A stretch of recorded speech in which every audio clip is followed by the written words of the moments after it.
Good morning and welcome back to the Angry Poolman channel, where we learn how to treat our pool and our pool man. So Friday again, outside the leaf canister, and we have 8. So nothing different than any other Friday, but fall has fell, and it was like 58 degrees overnight, and I think our high today will be 71. And so in efforts to always provide you guys value, one of the things that I will be doing every day, every video, I will be checking the price of Amazon, and I will be posting that of Pool RXs. So I think everybody needs a Pool RX, and I want to show the fact that the price does fluctuate over the course of the year. They are essential for your pool, and I have them in every one of mine. That being said, I also wanted to talk about things to buy for your pool. Now, I've also said my first thing is I'm never going to try to sell you any crap. So one of the things that we've been talking about and I want people to have is a cleaner in their pool, and the Zodiac MX6 is right up there on the top of that list. Well, I have been unable to find any more Zodiac MX6s on Amazon. So I don't know. It says currently unavailable. I'm sorry, guys. The Telsa 90 sold out. The Zodiac MX6 sold out. Now, it's not because of me. It's because those are good products. And I'm just happy to be one of those people to recommend a good product. Unfortunately, getting it will require you buying it from your pool professional. Now, I can go and buy it, but my cost is exactly what it would have been for you to go buy it on Amazon and have it delivered to your door. So yeah, the cost of these things is, we're going into the, into the fall and winter, and those items will be dropping. Now, maybe it's because they're, we're going into the fall and winter as they don't have any inventory. I don't know the arrangement between Amazon and Jandy, but that's, Jandy owns Zodiac. Fluidria is the parent company. But the point is that I am yammering too much, and it's time to get back and clean some pools. If you're looking for a Zodiac MX6, you might be out of luck. All right, so we're back here, and look what has transpired.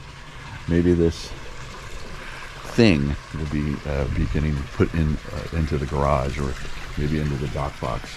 That dock box looks pretty full, but I'll tell you what the pool is not full of is leaves. There's like 6 or 7 of them. I'm gonna go fetch them. Our leaf canister is looking empty. Thank you, Mr. Homeowner. He definitely is helping me out on that end, I can tell.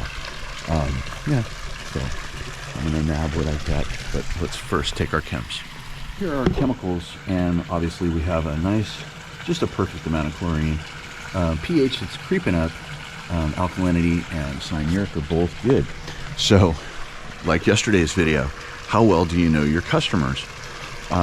It's almost, knowing them well and communicating kind of go hand in hand. And so I just had an interface with the customer. He came out and said, hey, we're taking off in a couple of weeks or something, we won't be here. And in that time, there's going to be 5 straight days of swim lessons here in this little itty bitty pool. So he was just nice and said, hey, this is going to happen, and prepare. So yeah, I'm able to prepare so the guy doesn't come back to a pool that we can't see the bottom of. Yeah, right now it's looking good, and but we'll be ready for our swim lessons. And once again, I really appreciate the communication, and so I'm not coming here and doing this Indiana Jones thing where I'm figuring out why is this happening. That being said, since we do have kind of a high pH, and we're gonna be adding much more acid here in the weeks to come, or in the week whenever this happens, I'm gonna let it ride on obviously on the chlorine side, but on the pH side as well. We have a white plaster finish. The salesman will call this quartz, but this is white plaster. And so if I start adding tons and tons of acid, which I would do over here because it's going to be sucked up in the system. Some people would say, oh yeah, like broadcast it everywhere. It's like, no, you want it getting into the plumbing as soon as possible. But that being said, then it's going to be modeling this area more rapidly, which is something we don't want to do. So anyway, I feel good about this, and we can move on. Okay, sunrise over the Onyx pool, and things are looking really good. We have our Don't Give a Hoot giving us, I don't know, we haven't seen a bird here for a while. I don't see any poop along the areas where we usually do, so maybe that owl is doing its job. Here are our chems. We have a chlorine surplus. It's like a 5. pH is like a 7-8. I'm going to let it ride. Alkalinity is good, and cyanuric is low because, well, I'm not really sure why, because we've been adding 3-inch tabs over the summer, but that's okay. Pretty sure I took the chlorine floater out last week, or it's hiding behind that floating leopard out there. The Hayward 2-wheel drive pool cleaner doing a fabulous job here. I have a few more things to skim out. I'm going to brush, obviously, here, and then yeah, we can move on. Looking really good. The thing about the, you know, everyone who's got a salt cell, right? The salt cell now, given the right amount of salt in the water, should take us through the winter. You know, and if you've been watching this channel long enough, we're almost coming up on 200 videos. It's incredible, guys. Almost 700 subscribers. Really stoked. I appreciate all of your time, your viewership, your comments, and a few of you guys have hooked up on memberships. So, you know, a membership is really not like something super binding. You can just give me a little membership to show some appreciation. Now, if you don't want to do that, that's fine. Keep watching. That's all I want. But give us a like if you can. I'll ask for that earlier. But I'll tell you what, guys, this water looks super good. And like I said before, we can move on. Okay, we're here at Spool XL, and I don't know if you guys know what an interloper is, but often I have felt like an interloper in life. We have an interloper here. And Froggy went a courting. He did ride Crambo. So yeah, I don't know how to get this guy out, but by my brush. I don't want to put him in my net because then I'll never get him out. But we'll put him over here, and he'll be fine. Like I said yesterday, if we find something, mouse, snake, scorpion, let's try to keep it alive. Rather, we had a salt cell issue where it was kind of leaking. If it's leaking anymore, I think it's just a super low drip, which we'll put a little bit more of that PVC cement on top of it.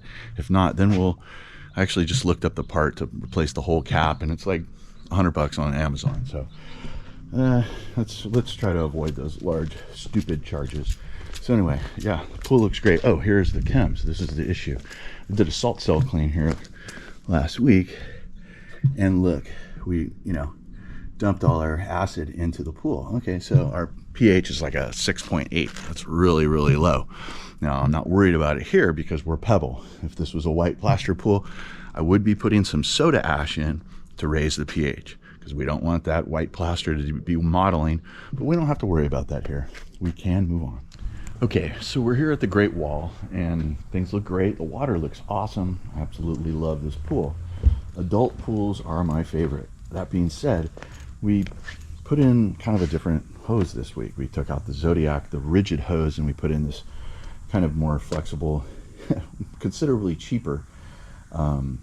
This is actually Hayward, but this, I've just put in a safety door here a couple weeks ago, and yeah, the pool, the cleaner was out. Now, hey, they might have just taken it out while they're swimming, but something that will happen, especially with a pool with a raised spot or anything like that, when the pump shuts off, there might be a little back pressure where, you know, the pool will kind of burp, and sometimes this will push this hose out. So that being said, I want to make sure that kind of looks like he's deficient one length of hose, so I might have to add another one. Let me start him up. I'll come right back. So the pump's been on for like 10 seconds, and wow, look at all of that movement that he's doing. Okay, so that's great and everything, but we have these bar stools here which are the bane of his existence. Every time I come here, there's a high propensity I'll find him right here. Now, that being said, the pump is through priming right now. Okay, so now we're at regular circulation speed, and so he's doing his thing. He's doing a spin. Oh, and he's looking right to go up against the wall again. So no big deal. And on top of it, here's our chemicals. So like I said before, I wish they could all be California girls. Now we have a high pH, and so I will hit it with a little bit of acid here. Once again, this is a pebble pool, so we don't have to be so afraid, concerned with over aciding. Now we're not going to over acid because we're very good at our job. However, the point is that, you know, the implications of putting acid in a pebble pool are a lot less than one for a white plaster pool. So yeah, and I'm sorry, there is just no way that with the length of hose that he's got, he's going to get over there. So I don't know, maybe the homeowner took out one length, which is, you know, just fine and all. But one of the things that I am concerned about is that, yeah, well, I usually put that floater right on him, so I'm not sure if that's been messed with or not. I'm not really too concerned about it. Look at the water, okay? Any pool guy that shows up to a pool like this and has that many chemicals in the pool and the water looks this crystal clear, there's no way you should complain. So yeah, there's just a ton of roly-polies in this pool. Like I said before, nothing gets thrown into this pool or falls into this pool. It crawls into this pool. So anyway, I'm gonna net it all out, and then I'll come back when I'm done. I'm gonna brush these bar stools too. Okay, I feel good about this. So the point is, with the floaters, you gotta have them in the right spot. Now, I don't know if I did this last week, but the one current blue floater that was here was somewhere near the actual cleaner port. So no big deal. It's not a big homeowner can do whatever, you know, short of human sacrifice, they can do whatever they want in their pool. The point is that I usually put them right there on the first link, and when I got here there was no floater on it, so it's doing, you know, it's Pentair Rebel impersonation there. It's doing a wheelie and it's completely ineffective. So I put the floater on. Now the hose is floating properly and he's sucked to the bottom and he's doing his job. Okay, we're here at our first infinity pool of the day on Friday, and we've already been to Spool, the original Spool. Everything looks fine there, and everything looks pretty fine here. All I've done is, once I got here, now let me tell you one thing. Reason for rejoicing: these people were running this pool from 5 in the morning till 1 in the afternoon. It's no good. I don't like that. So my point is that last summer I was fighting algae over in this region here, and of course, you know, that's where, you know, people are enjoying something and they just, you know, let one rip. That's where it was coming from. You know, kids are getting older and nobody's doing that anymore. So this pool is no longer a problem pool. However, it's still a Hayward pool. So I added 5, count them, 5 bags of salt last week. The salt cell read 1,500 parts per million.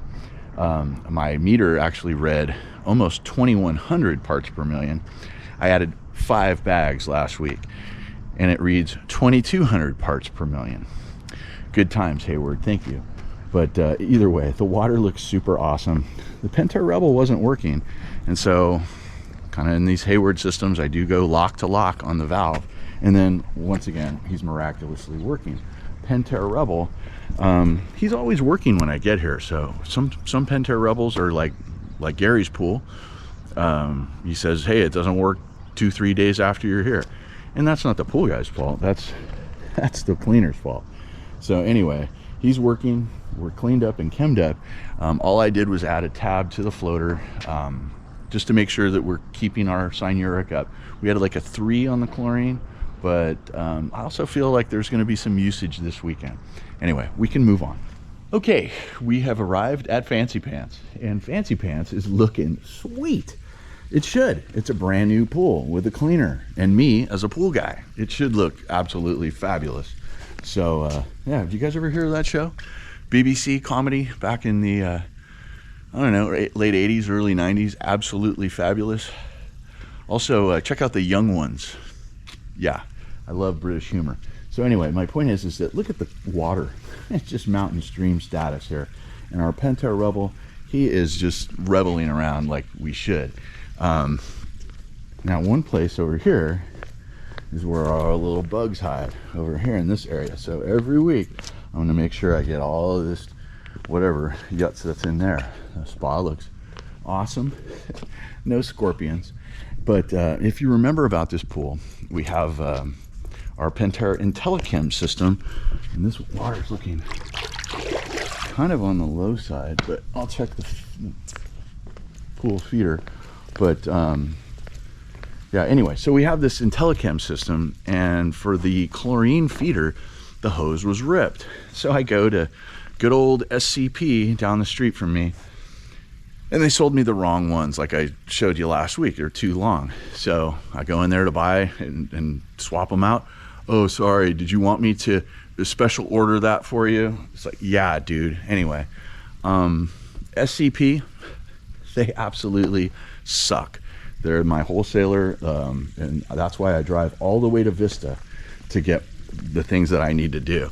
And the one that's down the street from me, I mean, it's like minutes away, and I choose to go a half hour away just so I can save my sanity. But anyway, so we don't have the repair part for the IntelliChem system. I'm gonna go down and check it at the equipment, because we go down to the equipment every week. We never, if you have a pool like the Onyx pool, where the equipment is below the grade, you don't necessarily have to pop the top on the pump every week. We don't necessarily need to do that, especially for a pool that has like a child fence and things like that.